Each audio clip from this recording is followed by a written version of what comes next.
And I think I'm going to talk about smart retailing, and I think my definition of smart would be something to do with personal. Digital services, ever since Nicholas Negroponte wrote about them in the mid-90s, he wrote, I'm not a statistical subset, I'm me. And in the digital world, you can actually deliver to that. And this is what, if you, for instance, you read the recent speeches of the CEO of Microsoft, Satya Nadella, he's talking about the personal era in which we're no longer having to work around devices. I hesitated on your question because my last purchase last night was 3 or 4 books on a Kindle. I was going, is that a mobile device? I'm not sure. We're in an any device world now where we can access content and shopping and all sorts of other goodies in our lives, dating and so forth.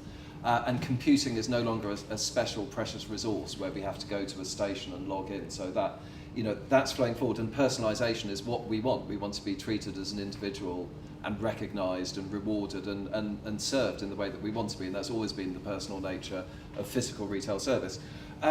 So I'm going to talk about smart retail. I want to remind you, I've been working in retail with all sorts of clients for many years. IKEA I worked with over about 20 years, and I used to run a session for new store managers in the company called Retailers are from Mars, Customers are from Venus. And that what you've done has always been incredibly smart. You've always been soaked in, big data. I've never known retailers that weren't absolutely passionate and fascinated by data.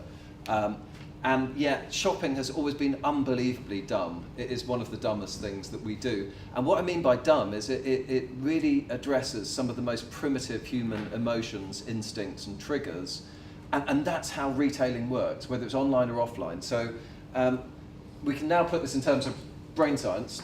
20 years ago I could just say sort of retailers from Mars, customers from Venus, but now we can show from neuroimaging research that there are spikes in the reward circuit dopamine. Don't you love when you put a label on something? And shopping is just, it elicits a kind of lust or addiction and frenzy, and you can see this, like a big event, like a Black Friday event. You can see people, you get punch-ups, not just the reward circuit dopamine is playing, and it is mirroring patterns in the blood, the blood chemistry in the brain, such as drug use and overeating, and that's sort of what shopping is. And other things are really intellectual or cerebral or so forth, but shopping is a kind of very physical, very carnal, very primitive sort of activity. There's a thing called the endowment effect that you might have heard of that means that if somebody owns something, they overvalue it. And what, working with IKEA, for instance, we were trying to figure out about 5-6 years ago when I worked on a big project on what can we do with the internet. What our research was telling us was that when we show somebody a sofa in a catalogue, and they hold the catalogue, they actually feel quite confident to order that online. And they sort of feel they know the quality and what they're going to get from IKEA, and they can almost feel it holding it. When we showed it to them on a screen, they were like, no, I'd have to go and see it. And there was something just intangible about seeing it. And I think it probably is this research, because the latest bit of this research shows that people value things higher and more likely to buy them if they shop on a touch screen than on a non-interactive screen. And it's this sense of touch that, so if you have all the sprawling stuff out, for God's sake, in your store, get people to come and pick things up. Because when they pick it up, they feel like they own it. If they carry the book around the store, they're more likely to buy it. And this is just the very primitive nature that we know instinctively. Any of you who've actually run a store know actually that it's sort of a lot more like theatre, as an analogy that's quite used. It's very physical, and it's very much about how you engage the audience and involve them in this. I met this guy. The chief thing I remember from the dinner with Paco and Hill was his fabulous wife from Texas. I can't remember much of what he said, but I remember his book being really influential. This was the guy who spent years watching CCTV footage. He worked for my clients at Boots, and he would pore over their CCTV footage. And for instance, he came and told us that the women in the toiletry section are spending an average of 17 minutes reading pack copy. So you need to see this as almost like bookshop retailing. If you're selling sandwiches, they're like, prawn and avocado or something. In this area, they're almost studying. It's like lifelong learning, and you get that. And he also did some work for the supermarkets, and he found that men, talk about primitive shopping, men would often take the lids off things to sniff them, which women didn't. And when they went in an interview, they said, well, I'm not really sure about the brands. I just wanted to check if it smells like the fabric conditioner we usually get. All kinds of stuff that you get from really looking at it closely. And I really like this statement from here. No matter how smart or more experienced we become, there's still something called retail magic, where someone is able to put something out there in a way that makes us fall in love with it. and we have to have it. And those beautiful shop windows, or the way that merchandising's done, the attention to detail in retail is about creating this sense of magic and passion. And so that's always going to be part of shopping. It has since we set up market stalls in our early cities, and it will be in the future, and it is definitely in the Apple Store. When I did a retail project in Ginza last year with some luxury LVMH type things, one of my questions was, what store in this entire district that's like Fifth Avenue has the highest rate of sale? And the answer was the Apple Store. And they deliver this kind of magic in all the cities where they go, and it is sort of like the handbag store next door. That's sort of how they do it. For all the interactivity and less and the other stuff, they deliver this kind of magic, and they've really worked out what the online does.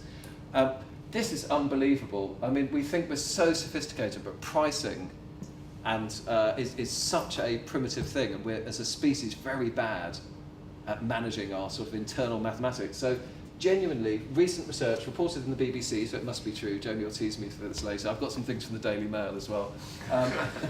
According to a French study, if you lower the price of this pizza from €8 to $7.99, you sell 15% more. I'm amazed that still works, but pricing is this sort of dark art, and it is. You can base it on data and so forth. This is the chart that, again, talking to Jamie before, I think this is the chart you'll probably remember in a year's time. This is one of my favourite studies into the primitive psychology of shopping, which showed that after investigation, a retail psychologist suggested to Tesco's that they weren't selling so many of the large melons because people prefer small breasts these days, and actually melons are unconsciously associated with breasts. So they introduced melons that were half the size, and they sold 1 million extra. And I think it's amazing that there's people in the world can make money from writing reports. Even saying that, but I thought it's a brilliant indication. Last week, ran a chair over my Apple lead and ran to the Apple Store and saw this. I found a picture of this online. 2 guys already camping out the day after the iPhone 6 was announced and was coming out, I think, 18 or 20 days later. So even in the most sophisticated and most digital and most knowledge economy part of society, people are camping out to get this stuff. So let's not forget that side of what, the magic and the lust, in a way, of shopping. I had a conversation that could have made me really rich, but it didn't, in 1994 with a mate who's a genius tech guy and has done incredible tech things for the BBC and others, this Aussie mate of mine.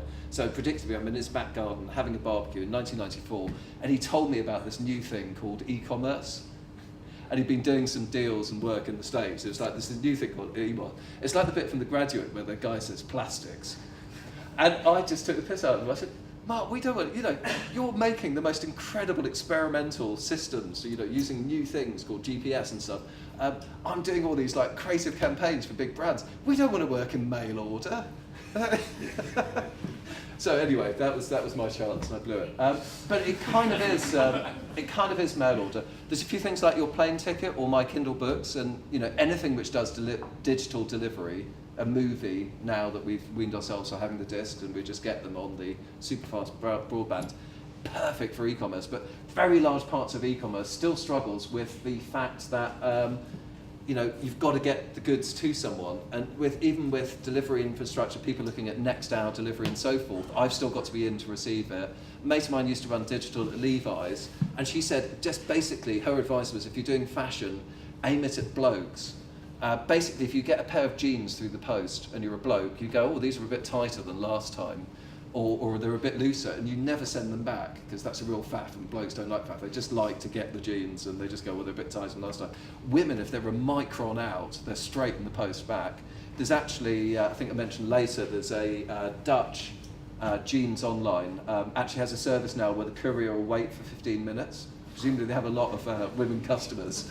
Obviously, it's quite a good service in a way, and you can get more. So I've always seen mail orders a bit dumb. When I was a kid, when back in the days when some of you had Evel Knievel toys, I was fascinated by fishing, and we spent hours going through a fishing catalogue, going, if I had 10 quid, what kit would I put together? That's sort of, the same ways that these days you can spend hours on like eBay having the same sort of conversation with yourself, or trying to find it £1 cheaper. I mean, that's another one of the paradoxes of prices, is the amount of time people will spend trying to find an item £1 cheaper, and if you value that time.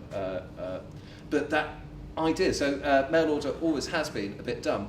But what I didn't spot was that some of the smartest people in coming out of business schools in the economy were going to apply themselves to this, and they were going to tumble out of their merchant banks and their business schools and their management consultancies and found some of the smartest companies in the world that just happened to be based on the mail order model. And got everybody from the wonderful founders of lastminute.com to this is Shopify. It has like one of the funkiest offices in the world and makes videos and makes websites for shops, in fact. And these people, inevitably, with very high attrition rates and that sort of evolutionary thing, so we had a few boo.coms, but they did manage to create some of the world's best retail brands. And Amazon is brilliant. Amazon doesn't say we're about selling stuff cheap online. Their vision is to be the world's most customer-centric company, and they continue to surprise me. I had a brilliant service conversation a few weeks ago about an item that they replaced or returned, and we were sorting out a delivery or something. I couldn't work that out the whole way through whether I was talking to a computer or a human, and it was so flawless. I suspected computer, but it might have just been a human that was like really consistent. But they are always on the innovation curve, and you'll recognise lots of these. I mean, Firefly is the one that terrorizes some of the terrifies some of the retailers I know, where just taking showroom to a new level of you can actually, you don't even know how to scan the barcode, just take a picture of the item and we'll show you what the price is on Amazon. They've also collected lots of pricing data from people showrooming, obviously. Kindle and digital content platforms, marketplaces, customer reviews and recommendations. That was the 15 million customer reviews, and that was when I checked about 16 years ago. I mean, it would be a very soulless, kind of almost like a catalogue of what we've got if it wasn't for those customer reviews telling you what people think of books and increasingly gadgets and devices and so forth. However, the UK is ahead of this curve. There are about as many points of view on where we are exactly as there are on the Scottish referendum, but 13% sounds about right to me. I've seen about 11 to 13%. America's at 10%. The thing about online, and Stephen made this point in general, is that a lot of online isn't online. It's sort of involves a store or click and collect. So, for instance, Sainsbury's were in the media a couple of months ago, and they said, 50% of our online business is click and collect, and that's utterly typical. That only 5%, the Amazon-type world is pure online. Even they've experimented with pop-up shops, and another 5% is click and collect style online and offline business. McKinsey is predicting globally that, it's brilliant. McKinsey, like basically, it's grown 10% in the last 20 years, and will predict another 5% in the next 10 years. Is sort of what they've done, and you can't fault that logic. But they're predicting about 15%. Now, this, I mean, you may be familiar with this. This slightly, I think I'd expected this to say 30%. And what you always see in the media is growth figures. So, in a particular year, online grew 220%. You see that figure, but it's from a small base, and we're still here. If you're Jessop's, and you had, and I know it's been brought back from the grave, but if you have Nikon lenses, £100 more expensive than 20 other places online, you are going to struggle in this new world. And if you are a direct competitor of Amazon's and offering the same products, you are going to struggle in this new world. But I was stunned at how, and I think it comes to the physicality of shopping, and the fact for many people, shopping is one of their major outlets in life. On Saturday, they go to the footy, do a couple of other things, or they go up the shops. And the seeing Westfield in January, it's clearly, this is where people are spending their time, their enjoyment, and not just their money. What keeps Tesco awake at night? Just a guess. It probably isn't online pure play competitors. Amazon Fresh, maybe, but Aldi is performing some amazing Indian rope trick by having 3,000 items, unbelievably low prices, incredible quality, such incredible upmarket items that they could make a pop-up restaurant in a posh place called Home House and provide four-course fine dining experience created entirely from products like lobster, scallops and venison. And it's a product really of the German market, where you all see the most expensive cars parked outside the cheapest shops, and that's sort of reflected in their range and their philosophy and everything else. They don't regard themselves as down market in terms of their demographic. There were some interesting figures. I saw meeting with another multiple retailer recently, and I was asking them why grocery sales are down, particularly food sales, the last 2 years. Apparently it's because we're wasting food less. And the reason we're wasting food less is actually we're shopping more often. And I thought that was those trendy C-stores. It's mainly people going to somewhere like this to get a lot of their basics, but they can't get the range, they can't get the yogurts the kids like or that particular salad, and so they go and do a top-up shop at the big supermarket, and basket sizes are down, food waste is down, and the dynamics of shopping are changing. I'm sure it is the 24/7 lifestyle, and you actually don't know what you're going to be doing tomorrow night or if you need dinner, and there's a lot of topping up and C-store type stuff. But one of the implications of just don't be Jessops is own brand is back. So Aldi has a fantastic range. This was one of the products of the year in some independent awards of retail quality and return of the own brand. And because then you can't, it's not comparable.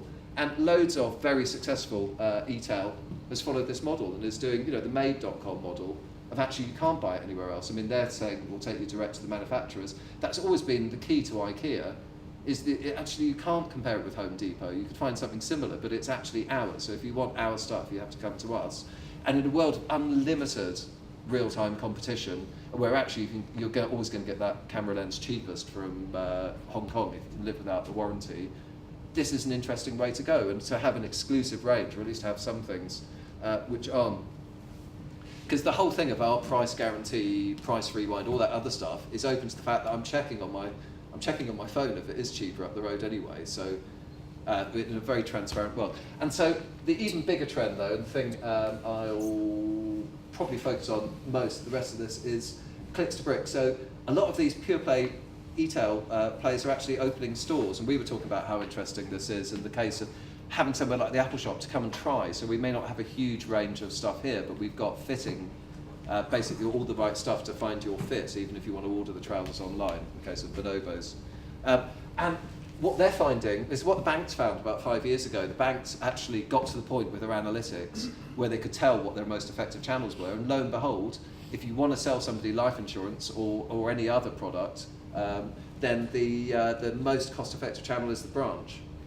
And it's even, you know, it's not just the human factor. If you phone up outward bound, it's less effective than having a branch. So lo and behold, 5 years ago, they started investing in branch networks again in a way that they couldn't divest themselves quick enough of them previously.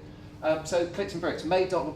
One of the interesting things I'll talk about, it'd be good to debate, is people are quite wary about retailers having tons of their data, and they're more wary about it actually than banks and some of the other players. And you have to find some kind of deal. Made.com have a really interesting thing where you can go around and shop their showroom in Notting Hill, and you can use the augmented reality thing and sort of play with it. Now, you're entirely anonymous, and you can click delete, leave the store, they'll never know you were there, and that's your choice. Or if you want to save, you know, some of the stuff that you've picked up from this and save your research, then you have to register and reveal yourself to them. And that seems like a really interesting type of model that we're going to be seeing a lot of in the next few years, which is how do we transact around the fact that I want your data to sell you more, and you don't want me to have that data because you don't want to be sold to, or you don't want to be spammed with towel offers because you're walking past the towel section. There's some really interesting location-based businesses later on, so we could interrogate that one as well. I love this one. I love this business simply because my other half wanted a particular teapot for whatever reason that was available in one shop in Paris, and I got it through Farfetch. They sent it by DHL, I had it 2 days later, and the experience was indistinguishable from Amazon.com, but they go to the world's, you know, if you're into, you know, a lot of their stuff is fashion, if you're into little boutiques and smaller things and niche and authentic, you no longer have to live in that street to find the stuff. And I think it's a really interesting clicks and bricks model. eBay is big into this. You remember the famous example of that was the Kate Spade Saturday shoppable window, the pop-up shop where you actually shopped in the window and had to deliver it home. They've done a deal with Argos where 65,000 eBay sellers, you can now click and collect from Argos, which I think it's really the way the world is going, when even eBay, which I've always thought is the most pure, is the internet. Jeans Online, I mentioned, you can have a 15-minute easy fit and return service. They were first in Netherlands to offer same-day returns and online lowest price guarantee. And this is just sort of where it's at now. But the returns thing's really interesting because it's all very pure and digital and efficient till the point where I've got to be in on a Saturday between that and that hour and that hour, and then I get back late because I'm in a car and I'm stuck in a jam coming back from the supermarket or wherever we're all physically shopping. Digital can do the stuff that, you know, if you walk through, I think Asda's probably the leading example of this. You almost can't move for price offers because they really know about that 70-99 effect, and they're never going to miss an opportunity to tell you about a price and trigger a 15% more purchasing. And you can do this in a perhaps more discreet, more personalised way as I walk around the store and get offers to me. And there are various solutions to that, one of which is the iBeacons and locating me by my phone. Digital, a big part, this is apparently, Dan said, oh, that's my motorbike. I'd be pretty pissed off if they did that to my motorbike, but you didn't mean literally your motorbike, just the model. So spectacles, that sort of lust for shopping, those big like Selfridges windows, has all been part of shopping.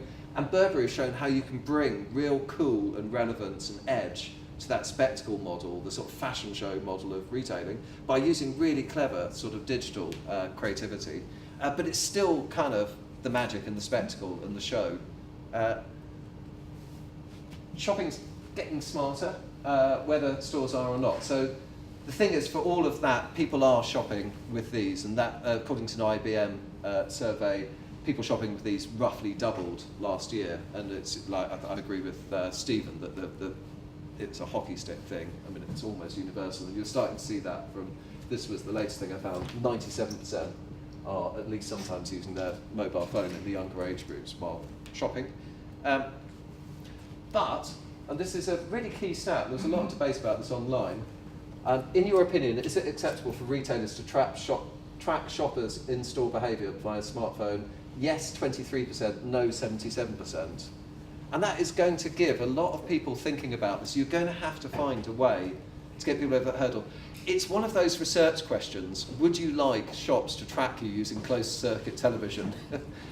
You'd probably say no. Are you bothered if you see a CCTV camera while you're kind of in your shopping frenzy? Probably not. So there's probably a bit of overclaim to that. What's very interesting is that people said, well, if we said we're going to use it to improve the customer experience, would that sway you? 88% no. What incentives would motivate you to participate? 61% save money, price discounts. 53% free product. It's one of those beautiful coincidences. That's why you want to use it, is you want to offer them money off and incentives and other stuff. So there is kind of a way through this, and people are willing to have their data be bought. But there is, there are going to be hang-ups and blocks in the road in this, and it's going to need some really smart thinking. So what could smart shops look like? I think I could, if I really wanted to bore you, spend the rest of the presentation just going through things that Apple does with retailing. And there would have been a presentation on that, or 3 presentations on that Retail Week yesterday. So I thought I'd sort of cast around for similar examples and look at some ideas that we've liked in smart shopping. Really like this one. Anything to do, as Dan was saying, with like big data. We really like data and insight meeting. Topshop Topshop were the first ever high street retailer to do London Fashion Week. They now, like Burberry, put their stuff out online. They had a really nice facility from, I think, 2013, where people could interact and create their own collection amongst what they were seeing. And then they took this data for people really like that yellow jacket and started using that to tweak their merchandising and go, this is going to be a real hot seller, so we're going to have to gear up on this one because this is everybody's #1 pick. And getting sort of live consumer feedback at the same time as people actually think, well, I'm playing a game and expressing my taste and I'm putting a collection together, so everybody's kind of winning. Thought that was really smart. One of our clients, Addy, did Addyverse.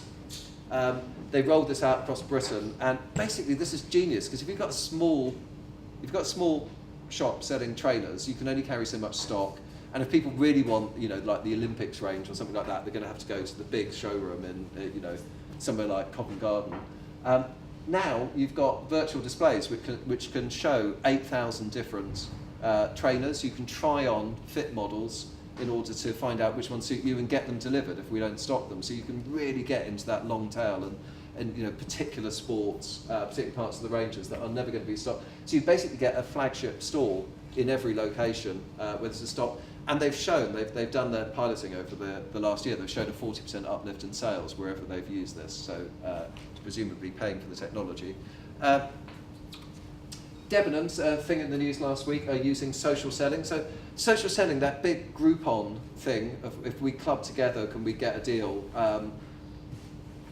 The jury's still out on many applications of that, but there's still something in that. And one of the things we're going to see is increasingly the smartness being applied to our side of the fence rather than the retailer side of the fence, the demands. So I don't know if this will work, and I don't know if it's sold to them as it's like Groupon for Christmas, but the idea is that I encourage people through social media to come in on discounts, and the more of us come in, the better the discount we get, and it's a nice viral mechanic. It'll get people talking, I'm sure, in Twitter, and it's all based around gift vouchers and Christmas offers. We were talking about this. In fact, I think Jamie told me about this. We were talking about like claiming ideas, which I do all the time. Yes, I saw this really interesting thing. This won awards last year as one of the really interesting innovations. They've got this beautiful airline lounge, private clinic-like area where you can go and collect shopping if you bought it online from retailers at Westfields, and you can try it on, which again is like keeping the courier waiting to make sure it fits, and then return it very easily there. If it doesn't, they've got a lovely sort of reception, other stuff. So they're adding a real bit of kind of gloss to online retailing and that problem of knowing whether you'll be in that day. Story, which is a very, very cool shop in New York, which basically sets out to be more like a magazine than a shop, and it has themes. It did digital and Wild West and so forth, and creates this sort of really interesting, sort of a very large pop-up shop, but very interesting merchandising strategy. They're using, instead of using beacons, they're using, and there's a few systems to do this. This is one called Prism, where you can actually just get the feed from your CCTV and start creating heat maps. So you can go, people are walking over there, they're looking here, but they're not looking at this stuff, so we need to look at this stuff. I mean, this is always how retail has been fine-tuned. Ingvar Kamprad from IKEA used to do epic 8 or 9 hour store visits where he pretended to tour the store with his, not his real wife, but his imaginary wife, who for some reason he called Margarita. I don't know if he sometimes had a secretary called Margarita or something, or maybe it was just a drink that he'd had on various occasions. And he used to go around and say, right, okay, now we can see the sofas, this is a big item, I need to write down the price, where's the pencils? And it would just go around and fine-tune the store so that he knew it was working in that really user-centered way. I met somebody in Japan who was working on the project there who trained shop staff in Chanel. I said, how are you getting on with new technology? I said, yeah, no, it's a real big training need. The first wave, we trained them how to present on the iPad. Now we're trying to train them not to stand there in front of a customer and just go like this, but actually to interact with the customer and find out what they're interested in, what they've bought before, all this kind of other stuff, and actually to bring the humanity back in.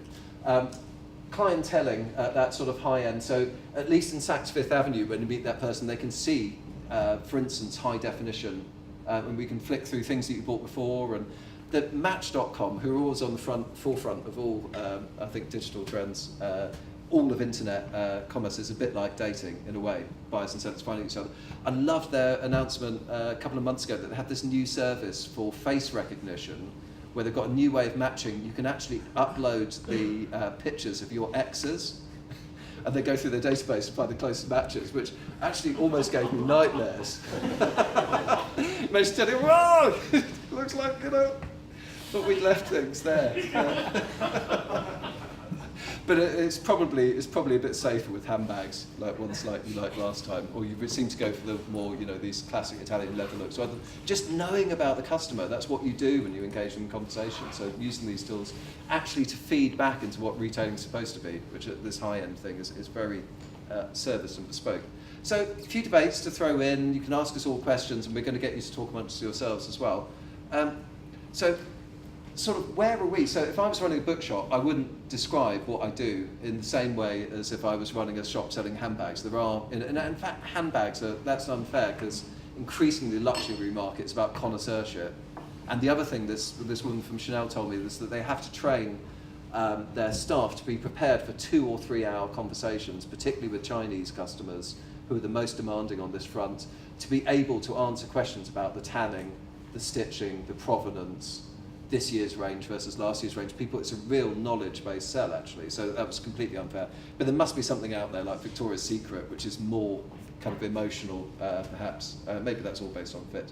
But so for your own retail place, it's really interesting to work out where are we on the smart dumb scale, and actually how can we use smartness and incredible digital wizardry to actually support the people, the way that people naturally want to shop. Because I think all the way through digital, what we found is that the real winning models have actually been the most human at the end of the day. It's almost like the free range philosophy of allowing a creature of their most natural behaviours and wanting to know what other people bought, is the engine of success at Amazon, and that's such a natural thing to want to know. You don't necessarily know every book in the world. And then to compete in the future, where should we be on that scale? And how much of this stuff do we want in there? The conversation I had with a retailer in Leeds was cut short by a senior manager saying, "Son, we're Asda, not Apple." And there are not everything is going to be whizzy, and not everything is going to appeal to 15 to 24-year-olds if that isn't your core audience, and you're going to have to move with your audience on this stuff as well. For the hybrid digital and retail, total retail era, which is what a lot of people are calling it now, so that just means centre on the customer on the channel. What are our key challenges? What are our key conflicts, and what are our key opportunities? So there's some sort of questions, because we've thrown a lot of content to you, but you've got your own businesses and your own challenges, and we wanted to focus on those. The thought we had was, and there isn't an instruction on the slide, is there? So, is there? Oh yeah, it looked like a content slide. All right, okay. So what we thought we'd do, running up to the break, please feel free to fire any questions and actually interrupt presentations. I'm glad I said this after my own. Feel free to heckle. At any point, this is supposed to be discursive, and we want to learn from you and so forth. But thanks for sitting through the first bit. So the thought is, chat to your neighbour, whoever you happen to be next to, and have 5 or 10 minutes on those questions. So key challenges, blocks, opportunities. Just where are you with this stuff, and what are you grappling with? And be interesting to, if you're from different businesses, find out where the person next to you, if you've come with a colleague from a business, you might want to move seats, because especially if it's your boss. And then you're sitting loosely around some tables, so have some chats across the group, and just see if there's any common themes emerging, questions, issues, ideas, breakthroughs, examples. And then finally we'll have a big chat in the across the room, just saying, what have we heard at each table, a couple of highlights. But it's just a chance now for you to sort of digest a bit and chat through this stuff. Does that sound clear? Wow, I only overran by 3 minutes. We've got 27 minutes.